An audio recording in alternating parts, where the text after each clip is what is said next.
Bonjour, nous sommes avec le docteur Heiner Biedermann qui a accepté de nous recevoir dans son cabinet et j'aimerais lui poser 3 questions. La première, c'est comment vous est venue cette idée de syndrome de Kiss?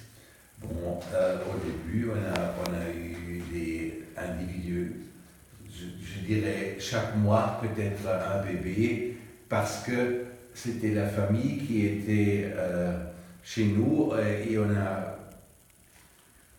avec beaucoup de peur, on a touché les petits, on a vu qu'on a un effet incroyable et après j'ai essayé de trouver un système pour ce qu'on a comme effet et les premiers enfants étaient des enfants avec qu'on appelle torticollis musculaire et là ils étaient décalés à la gauche et à la droite et c'était plus évident pour les pédiatres et pour les physiothérapeutes qu'ils ont besoin de quelqu'un qui s'occupe de la colonne vertébrale. Et après, fur et à mesure, on a appris qu'en traitant les petits, on peut soulager les coliques, on peut soulager les problèmes d'allaitement et tout ça. Et j'ai tout doucement essayé de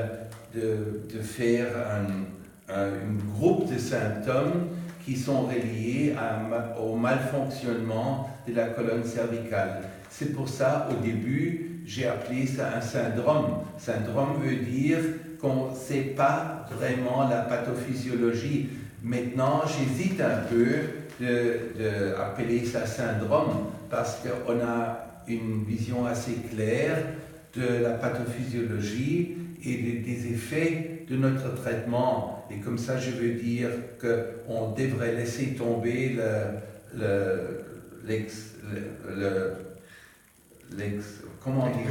l'expression syndrome, Ouais. parce que c'est maintenant un kiss tout court. Hein?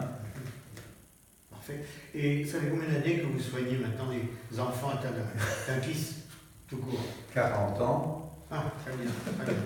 40 ans, et au début, c'était, comme j'ai dit, un enfant par mois, et après, tout doucement, disons dans les années 90, c'était peut-être une douzaine par mois, et maintenant, on a entre 1500...